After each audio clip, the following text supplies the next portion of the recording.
Hello my friends and welcome back. Thank you very much for being with me again today.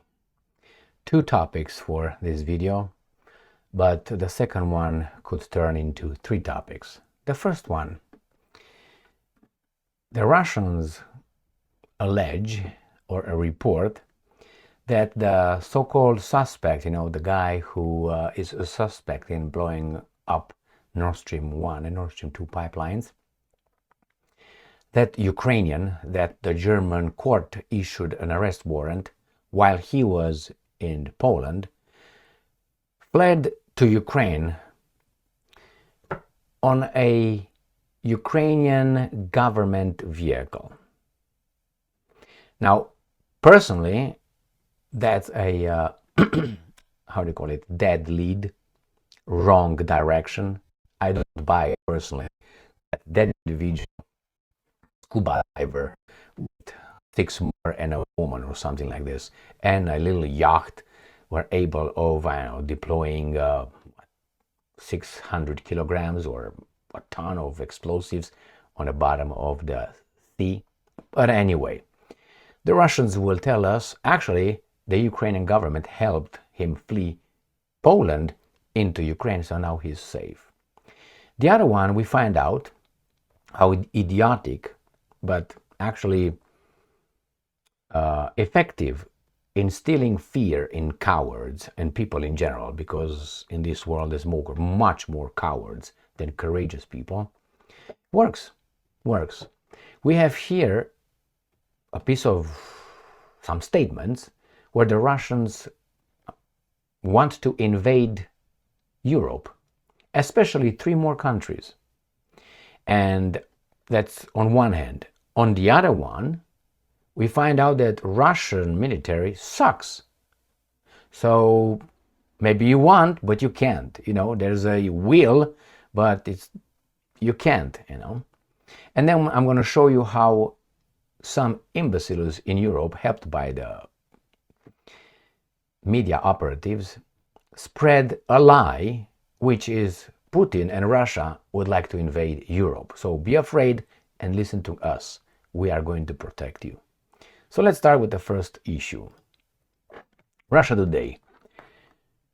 Nord Stream Sabotage Suspect used Ukrainian government car to flee. Der Spiegel. Even if that particular person, let's put it this way, particular person, I don't think is a suspect. I don't think he has anything to do with this. I think I give that person 0.001% chances, or I don't know, the odds are so minimal that he was even remotely involved in all this. I think the masters, the guys who successfully blew up the Nord Stream pipelines, which is the International Terrorist Act, I think live a few thousand miles across the Atlantic. And they used some European jackals. So let's read further. Vladimir Z left Poland in a diplomatic vehicle, the German outlet has claimed. But the police did not know that. The media knows, but they found out what? After? Yeah, okay. The Ukrainian driver, allegedly behind the sabotage of Nord Stream pipelines, managed to escape a German arrest warrant with the help of Kiev and possibly Warsaw, Der Spiegel has claimed. This is the way it is. Before you issue the arrest warrant, you find the person. You make sure that the person is under surveillance. Then you issue the warrant and then you grab the guy. That's the way you do it. This is ABC 1, 2, 3. It's not like a court in Germany woke up in the morning with a hard on and decided, you know what? That guy is the suspect. He did it. And then they decide to issue a warrant, call the press says it so the guy can hide. Really? Is that how you do it? That's not how you do it.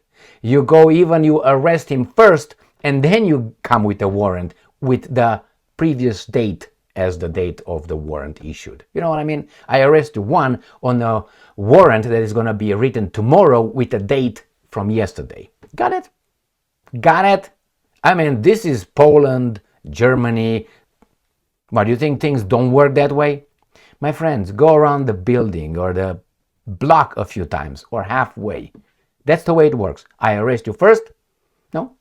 And then I give you the warrant. Hey, arrest warrant right here. Issued yesterday, actually. But the signature is still wet. Not that kind of wet. All right, let's read further. The Ukrainian driver allegedly behind the sabotage of Nord Stream pipelines managed to escape a German arrest warrant with the help of Kiev and possibly Warsaw. The pipelines on the Baltic Sea were damaged in a series of explosions in September 22, ending the flow. Earlier in this month, German media revealed that Berlin has issued an arrest warrant for Vladimir Z, a former Ukrainian military diver who they allege had planted the explosive charges on the pipelines. Russian outlets have identified the suspect as Vladimir Zuravlev. According to an investigation by Der Spiegel published on Thursday, Zuravlev was actually in Germany in May and in Poland at the time of the warrant was issued. Polish authority did nothing to detain him, the outlet claimed. And Zuravlev was able to cross into Ukraine on July 6 in a car belonging to the Ukrainian Embassy in Warsaw. Was he immediately drafted to fight the Russians? And I'm quoting, "Why should we arrest him? For us, he's a hero," end quote. Der Spiegel quoted German security officials as paraphrasing their Polish counterparts. Yeah, I totally agree with that. For the Poles, he's a hero because the Poles love the Germans very much. Everything that happens to Germany, the Poles will have a beer in behalf of that anniversary, whatever it is. All right, so he left and he crossed with according to the Spiegel, with a Ukrainian embassy car. Now, don't you think that this should be, let's say this is the guy, like a scandal? International law? Anything? Helped by the guys? I mean, I understand that the Ukrainians might want to help this guy, maybe they don't want to touch the guy, but nevertheless, they did it. Ukraine has just signed or agreed to sign the ICC agreement, International Criminal Court.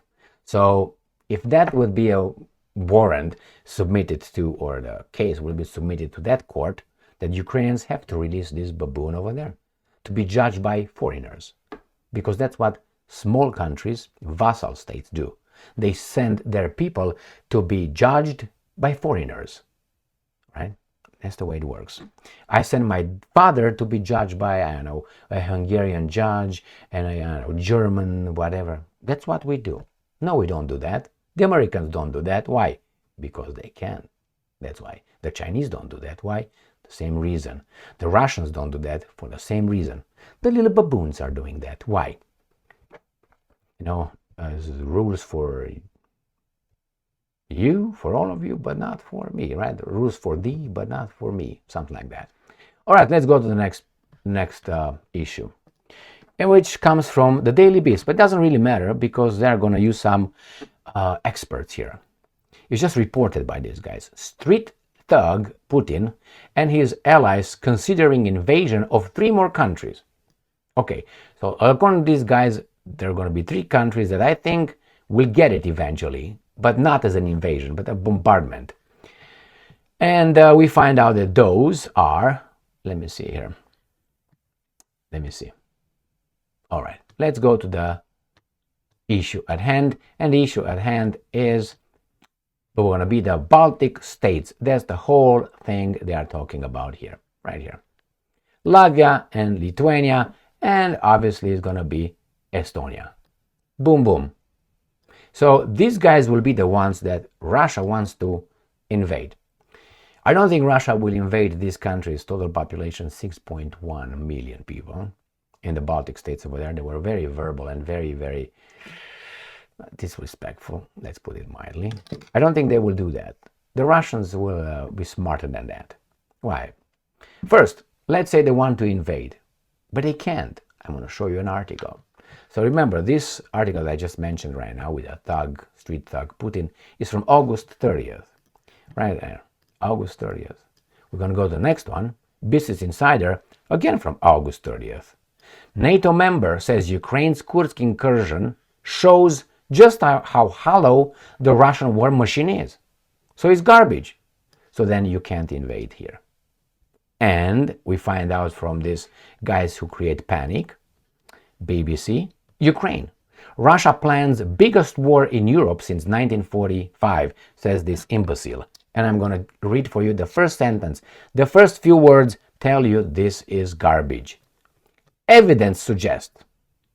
Like what kind of evidence? Invading Ukraine? If that's an evidence that invading Ukraine means you're going to invade further, that means United States of America invading, I don't know, Iraq, then Afghanistan would mean that it would go further, I don't know, to India, to Russia, to, right? So this could be a part of the, or this only is valid for Russia when we want. When we don't want, it's not valid to Russia. You know, it's just however we feel needed at that point. So evidence suggests, like what? I had a conversation with a person who, yesterday, I think it was yesterday, and this person, a government official, not voted in the office, was a bureaucrat, and she made a claim, and I said, okay, can you cite me the source? What kind of evidence you have to support your claim? Do you have a study that you based your assessment, your statement? And she didn't like that. You know what she said? That I'm disrespectful. That's a hominy attack. That means I'm rude. But I didn't call her stupid. See, when you lose the argument, you start attacking people, like directly. So that's exactly what that person did. I said, okay, a study? Give me the study. Give me the source. You based your statement because you made a policy based on that statement. Not you. You defend a policy based on a policy based on this statement that you made. I think the statement is false because you can't give me a number, a proportion. You don't have it. Well, I think you're disrespectful. I said, well, you know what? I think you're disrespectful. They said, I'm not. I said, neither am I. You see, it's a subjective interpretation of reality. The fact is, you could not back your statement, and I didn't lie. I called you out. So I will ignore your statement. So the same here. Evidence suggests. What's the evidence? Invading Ukraine after you guys toppled the legitimate democratic government of Viktor Yanukovych in 2014? And you brought your troops in? Is that what it is? And then the new government elected by the Ukrainian people did what? Ban the language, ban this, ban that. Is that what it is? And then you started going to war with the guys in Donbass. So, hey, history doesn't start only when you want it. It has a beginning, and you can go to the beginning very well. 1991. That's the beginning. And that big lie that no 1 inch towards East NATO, nothing. Just give us Germany. Allow East Germany to be united with Western Germany. Take your troops out and will not advance 1 inch eastward towards you. All right, man. Thank you very much. You're a gentleman.